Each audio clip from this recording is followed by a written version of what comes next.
está? ¿Qué tal, Karen? Muy buenos días, gusto en saludarle, gracias y buenos días al auditorio. Igualmente para usted, buenos días. Y pues estábamos hablando que la primera quincena de julio volvió a marcar la conversación económica nacional por por una baja en la inflación. ¿Cómo se está comportando la inflación durante la primera quincena de julio? ¿Cómo se comportó? ¿Y qué factores, Eduardo, fueron los que impulsaron este descenso en la inflación? Sí, muchas gracias.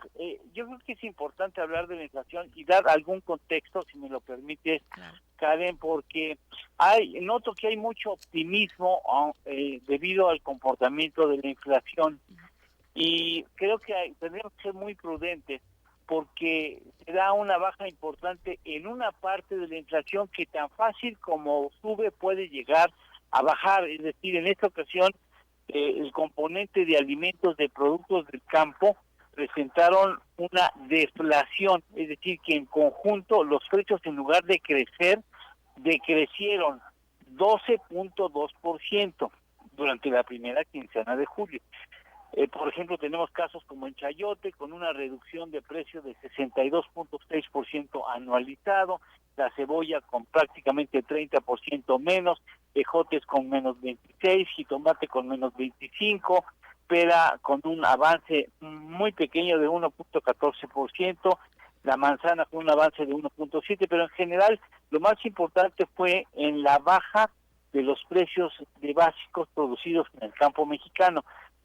La inflación tiene dos componentes. Un componente muy volátil. ¿Qué quiere decir volátil? Que puede subir o bajar de precios de manera muy rápida, dependiendo sobre todo a cuestiones climatológicas, pero no solamente climatológicas. Si hay un día una granizada y le pega durísimo, por ejemplo, a Puebla, seguramente va a afectar de manera muy relevante la producción de cilantro.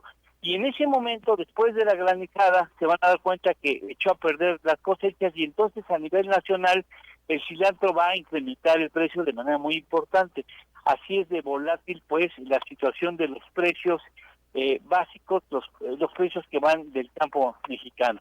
Entonces, si hoy hay una deflación, es decir, una contracción de los precios en lugar de aumento de los precios, pues qué bueno, porque eso permitió que la inflación general bajara de una manera importante a 3.55% y eso puso muy de buen humor a los analistas.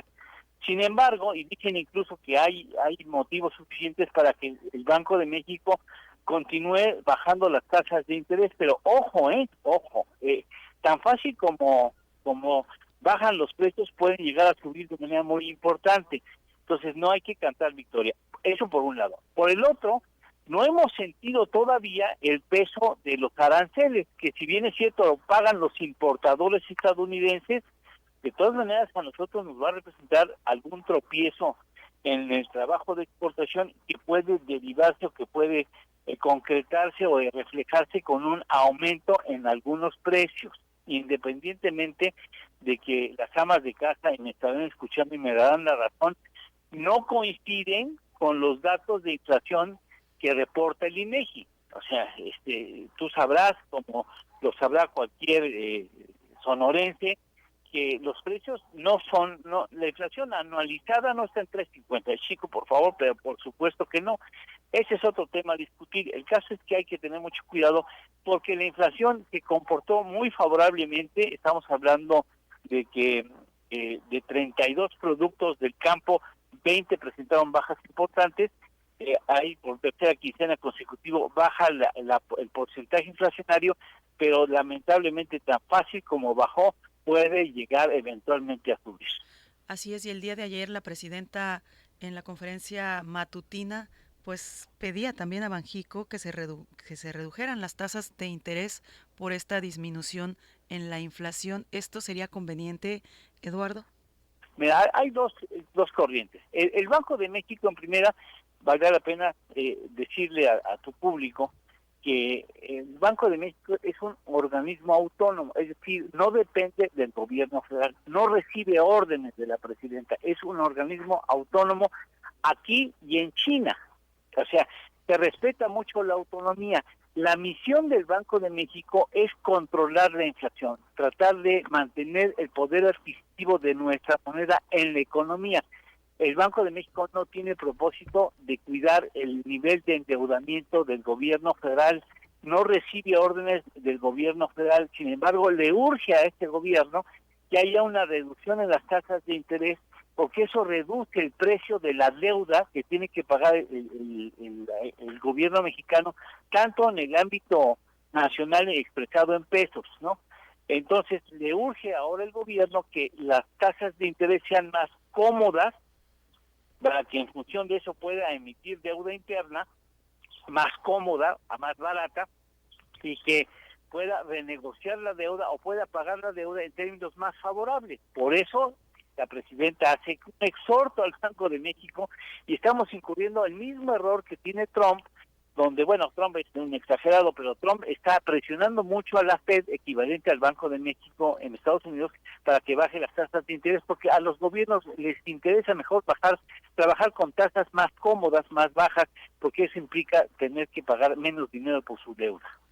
Así es. Otro de los temas que ha estado en la agenda de la información financiera es el anuncio que se hizo de nuevas estrategias para capitalizar a petróleos mexicanos. Que con esta estrategia, ¿qué es lo que implica que el gobierno federal puede inyectarle capital a Pemex, Eduardo? Pues mira, yo creo que es una estrategia que tiene como propósito, una estrategia favorable, por cierto, que tiene como propósito aliviar ligeramente la situación, la estrecha situación financiera de Petróleos Mexicanos, que es la principal empresa pública y que sabemos en México y en el mundo que el gobierno mexicano no puede darse el lujo de que Pemex quiebre, aunque ya está, de hecho, quebrado. Si fuera iniciativa privada ya hubiera quebrado, ya hubiera desaparecido, pero el gobierno federal no puede darse ese lujo y tiene que responder por Pemex. Ahora, hace una emisión muy favorable de alta finanza, porque esos 10,000, se estima que podrán ser aproximadamente 10,000 millones de dólares que hará en colocación. En primera, está respaldado el pago por bonos del Tesoro estadounidense, y en segunda instancia, si Pemex no pagara ese dinero que va a recibir por parte del gobierno federal, está el gobierno mexicano como garante de que va a pagar. Si no paga Pemex, paga el gobierno.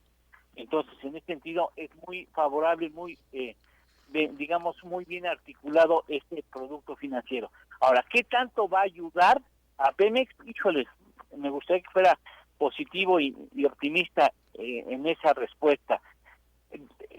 Pemex debe 101 mil millones de dólares, según su último reporte financiero. Tiene una deuda con proveedores superior a los 30,000 millones de dólares. Algunas personas hablan de 40,000 millones de dólares. Si ustedes se dan cuenta, los 10,000 millones es una parte pequeñita de lo que debe. No le alcanza para pagar sus compromisos financieros este año, que rondan aproximadamente los 9,000, 10,000 millones de dólares, y por supuesto no le va a alcanzar para pagar al proveedor. Pero de todas maneras, es una buena intención. Lamentablemente, el ejemplo que nos da el anterior gobierno y este es que no siempre uno se piensa que buenas intenciones basta y suficiente. No, buenas intenciones no garantizan buenos resultados. Ojalá me equivoque, pero me parece que va a ser una valvulita pequeña de alivio a Petróleos Mexicanos. Eduardo, te agradezco muchísimo que nos hayas acompañado esta mañana. Buena tarde, fin de semana a tu auditorio.